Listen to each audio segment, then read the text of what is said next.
வணக்கம். நம்ம மாசம் வாங்குற சம்பளத்தை எப்படி ஒரு ஸ்மார்ட்டாக எஃபெக்டிவாக சேமிக்கிறது அப்படிங்கிறத பற்றி நச்சுன்னு 4 டிப்ஸ் இந்த வீடியோவில் பார்க்கலாம். முதல் டிப் ரொம்ப ரொம்ப முக்கியமான டிப். இப்போது நம்ம சம்பளம் வருது 1ஆம் தேதி. அதுக்கப்புறம் நம்ம என்ன பண்ணுறோம், இந்த செலவு இருக்குது அந்த செலவு இருக்குது எல்லாத்தையும் நம்ம செலவு பண்ணுறோம். எல்லா செலவு முடிச்சதுக்கப்புறமா எவ்வளோ மிச்சமாகுதோ அதை நம்ம சேமிக்கலாம் அப்படிங்கிறது தான் நம்ம ரொம்ப காலமாக அதை ஃபாலோ பண்ணிகிட்ருக்கோம். ஆனால் இப்படி நம்ம கண்டிப்பாக பண்ணவே கூடாது. சரி, இதுக்கு பதிலாக என்ன பண்ணலாம் அப்படின்னா, நீங்கள் ஒரு மியூச்சுவல் ஃபண்டில் எஸ்ஐபியோ அல்லது ஆர்டிஓ அந்த மாதிரி போட்டு வச்சுருக்கீங்கன்னா அதை கண்டிப்பாக நீங்கள் ஆட்டோமேட் பண்ணிடுங்க. ஸோ மாதம் உங்கள் சம்பளம் வந்த உடனே அது ஆட்டோமேட்டிக்காக டெபிட் ஆகிற மாதிரி ஆட்டோமேட் பண்ணி வச்சுருங்க.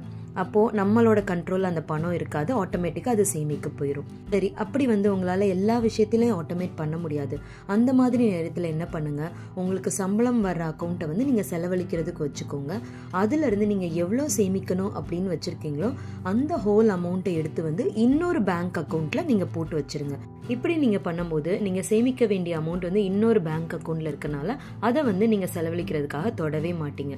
இது ஒரு பெஸ்ட்டான வே நீங்கள் மாதம் சேமிக்கிறதுக்கு.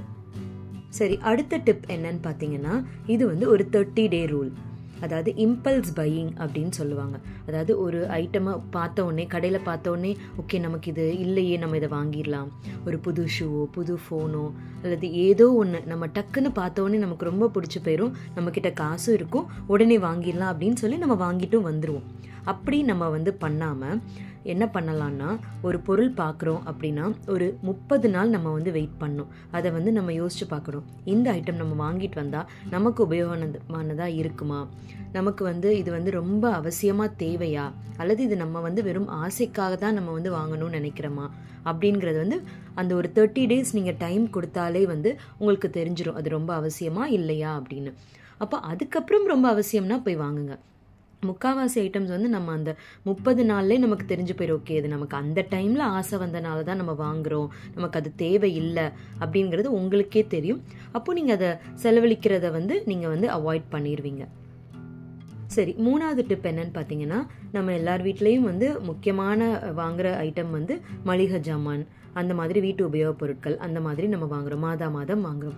ஸோ அப்படி வாங்கும்போது எப்போவுமே ஒரு பர்டிகுலர் டேட்டில் போய் வாங்குறதோ, மாத துவக்கத்தில் போய் வாங்குறதோ, ஒரே கடையில் போய் வாங்குறதோ அந்த மாதிரி இல்லாமல் நம்ம இப்போ எல்லாமே டிஜிட்டலாக இருக்குது. நம்ம எந்த இதில் எந்த ஆஃபர் போடுறாங்க, நிறைய வெப்சைட்ஸ் இருக்குது, நிறைய கடைகள் இருக்குது, அங்கெல்லாம் என்ன மாதிரி ஆஃபர் போடுறாங்க அப்படிங்கிறத நீங்கள் பார்க்கலாம். முக்கியமாக நம்ம வீட்டில் யூஸ் பண்ணுற இந்த டாய்லெட்ரி ஐட்டம்ஸ், கிளீனிங் சப்ளைஸ் இதெல்லாம் கெட்டு போகாத ஐட்டம், ரொம்ப நாள் வச்சு யூஸ் பண்ணலாம். அந்த மாதிரி ஐட்டம்ஸ்லாம் நீங்கள் நல்லா பல்காகவே எங்கேயாவது ஆஃபர் போடும்போது வாங்கலாம். அப்புறம் இந்த மாதிரி அரிசி பருப்பு இந்த மாதிரி மளிகை ஜாமான்களும் கொஞ்ச நாளைக்கு நீங்கள் வச்சு யூஸ் பண்ணலாம், கொஞ்சம் மாதங்களுக்கு. அதுவுமே நல்ல ஆஃபரில் இருக்கும்போது நீங்கள் பல்காக வாங்கி வைக்கிறது உங்களுக்கு பார்த்தீங்கன்னா நிறைய பணத்தை இதில் மிச்சப்படுத்தலாம்.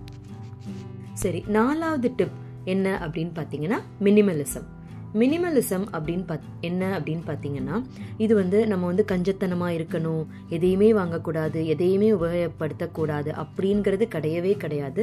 அதாவது மினிமலாக யூஸ் பண்ணுறது. இப்போ என்கிட்ட ஒரு 5 ஷூ இருக்குது, 5 செப்பல்ஸ் இருக்குது அப்படின்னா எனக்கு அவ்வளோ தேவையா, எனக்கு ஒரு 3 இருந்தால் போதுமே அப்படின்னு சொல்லிட்டு, அதாவது நம்மக்கிட்ட இருக்கிற ஐட்டம்ஸை கொஞ்சம் குறைச்சிக்கிறது. நம்ம வாங்கும் போதே நம்ம அதை செக் பண்ணணும். நம்ம வீட்டில் இத்தனை ட்ரெஸ் இருக்குது, எனக்கு இது தவிர இன்னும் ட்ரெஸ் தேவையா, எனக்கு செப்பல்ஸ் தேவையா, அல்லது வீட்டுக்கு இந்த சேர் டேபிள் இதெல்லாம் இருக்குது, இதை நான் இப்போ பழசை கொடுத்துட்டு இப்போ புதுசை கண்டிப்பாக வாங்கணுமா, இது எனக்கு தேவையா, அந்த மாதிரி நம்ம செக் பண்ணி நம்ம வாங்கணும்.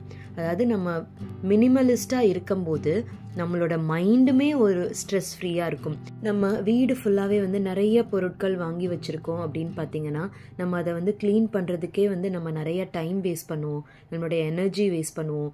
இதனால நம்ம மைண்டுமே ஒரு ஸ்ட்ரெஸ்ஸாகவே இருந்துகிட்டே இருக்கும். ஐயோ இவ்வளோ வேலை இருக்குது, இதை ஒதுக்கி வைக்கணும், ஒரு யாராவது வீட்டுக்கு வராங்கன்னா கூட இவ்வளோத்தையும் கிளியர் பண்ணுமே, இந்த மாதிரி நம்ம மைண்ட் ஒரு ஆக்குப்பைடாகவே இருக்கும்.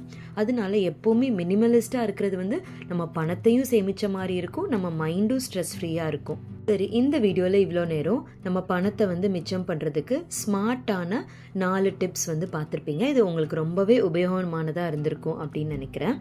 நன்றி.